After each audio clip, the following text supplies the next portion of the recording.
हमसे जुड़े रहने के लिए हमारे channel Arun Kumar Shukla science tech को सब्सक्राइब करें। न्यू अपडेट्स पाने के लिए बेल को दबाएं और ग्रुप चैट और क्वेश्चन पूछने के लिए दिए गए नंबर पर मैसेज करें।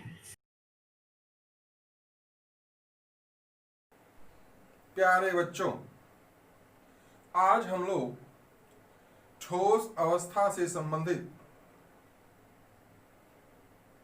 ये टॉपिक है घनीय एकक कोष्ठिका में प्रति एकक कोष्ठिका परमाणुओं की संख्या ज्ञात करेंगे। बच्चों, हम लोग आज सीखेंगे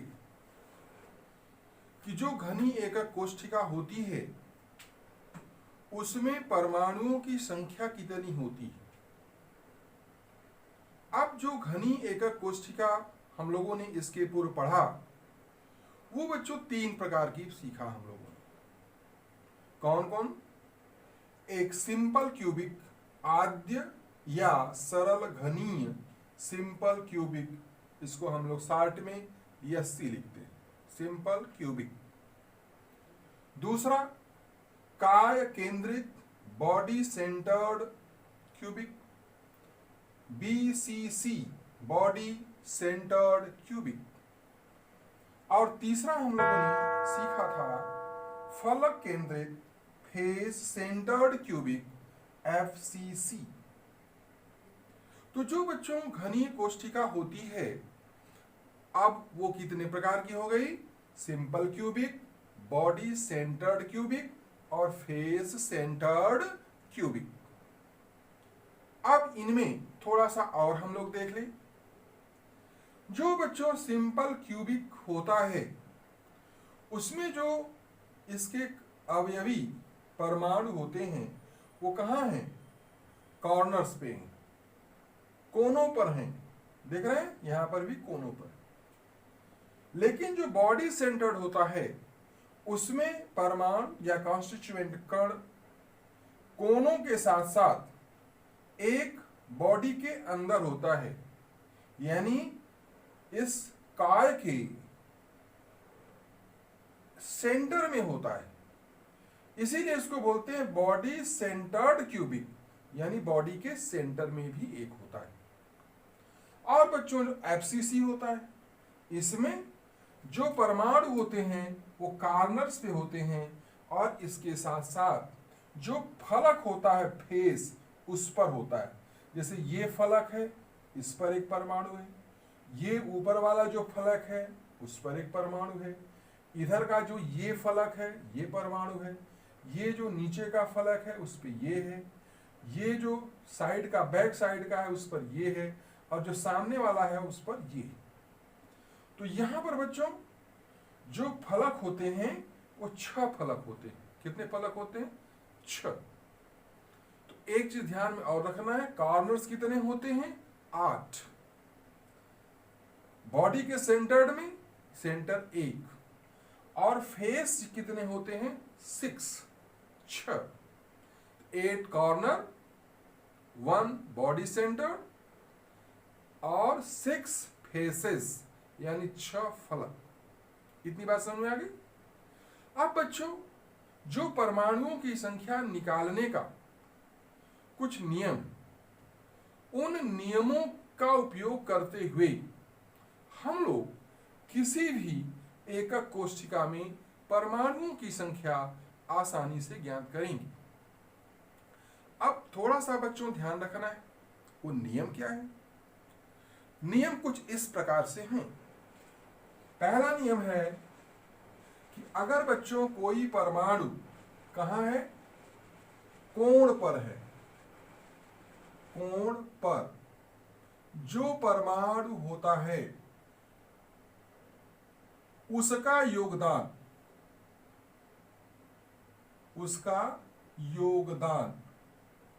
1/8 होता है। कितना योगदान होता है? 1/8। क्यों? जब बच्चों सरल घनी संरचनाएं, जैसे यहां पर इसके बगल में एक, इसके सामने एक, इसके सामने एक, इसके ऊपर, तो 4 ऊपर 4 नीचे, कितने हो गए? 8। तो ये कॉर्नर का जो परमाणु है वो 8 सरल घनीय एकक कोष्ठिका के संपर्क में होता है। इसीलिए योगदान कितना हो गया इसका 1/8, 1/8। और जो बच्चों केंद्र पर होता है, दूसरा केंद्र पर परमाणु, इसका जो योगदान होता है वह 1 होता है। 1 क्यों? क्योंकि बच्चों इसका संपर्क किसी से नहीं होता, यह मध्य में है, एकदम बॉडी के सेंटर में है, केंद्र में है, तो इसका योगदान 1 होता है।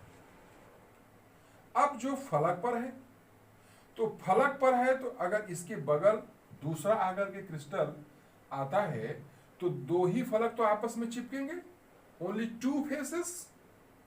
तो जब 2 फेसेस आपस में चिपकेंगे, आपस में संपर्क में आएंगे, तो इसका योगदान कितना होगा 1/2। तो तीसरा फलक पर जो परमाणु होगा, परमाणु का योगदान बराबर 1/2। अब बच्चों कभी कभी कोर पर भी परमाणु होता है। कहां होता है? कोर पर। तो जो कोर पर परमाणु होते हैं, एजेस, इसको क्या बोलते हैं? Edges, core. ये जो होता है जहां पर 2 फेस ये मिल रहे हैं, इसको क्या बोलेंगे? एजेस या कोर। तो कोर पर जो परमाणु होता है उसका योगदान 1/4 होता है। 4 कोर पर परमाणु का योगदान बराबर 1/4। अब बच्चों ये नियम आपको याद रखना होगा कि अगर कोण पर परमाणु है तो उसका परमाणुओं की संख्या में योगदान कितना होगा? 1/8। जो केंद्र पर परमाणु होगा उसका कुल परमाणुओं की संख्या में योगदान कितना होगा? 1। फलक पर जो परमाणु होगा उसका कुल परमाणुओं की संख्या में योगदान कितना होगा? 1/2। और जो कोर पर होगा उस परमाणु का योगदान कुल परमाणुओं की संख्या में कितना होगा? 1/4। बात समझ में आ गई? अगर ये चीज हम सीख गए तो अब किसी भी एकक कोष्ठिका में परमाणुओं की संख्या निकालना इस घनीय सिस्टम में, इस घनीय निकाय में, घनी एकक कोष्ठिका में बड़ा ही आसान हो जाएगा। बात समझ गए? तो हम लोगों ने क्या सीखा? कोण पर जो परमाणु होगा उसका योगदान 1/8। जो केंद्र पर होगा उस परमाणु का योगदान 1। जो फलक पर होगा उस परमाणु का योगदान 1/2। और जो कोर पर होगा उसका योगदान 1/4। बात समझ गए? अब हम लोग चूंकि ये घनीय एकक कोष्ठिका के लिए ही हमारे पाठ्यक्रम में है, तो हम लोग इन्हीं तीनों को देखेंगे। आद्य simple cubic, body centred cubic और फेस सेंटर्ड क्यूबिक के बारे में। ठीक है, आइए अब हम लोग परमाणुओं की संख्या निकालते हैं। अब बच्चों यहां पर सिंपल क्यूबिक के लिए पहले हम लोग लेते हैं, यानी सरल घनीय एकक कोष्ठिका में परमाणुओं की संख्या। अब बच्चा यहां देखो कुल कितने परमाणु यहां है? 8। 8 कहां है? कोने पर। तो कुल कितने हैं? 8 कहां है? कोने पर। तो अब 1 का योगदान कितना है कोण वाले का? 1/8। तो 8 गुणित 1/8 बराबर 1। अब बच्चों क्या आ गया कि सरल घनी एकक कोष्ठिका में जो परमाणुओं की संख्या होगी वो 1 मानी जाए, 1 होगी। कितनी होगी? 1 होगी। क्यों? क्योंकि 8 परमाणु कोने पर हैं और हर कोण के परमाणु का योगदान 1/8 है, तो 8 गुणित 1/8 बराबर 1। समझ गए? हम लोगों ने सीख लिया। अब दूसरा देखते हैं, बॉडी सेंटर्ड में, तो काय केंद्रित एकक कोष्ठिका में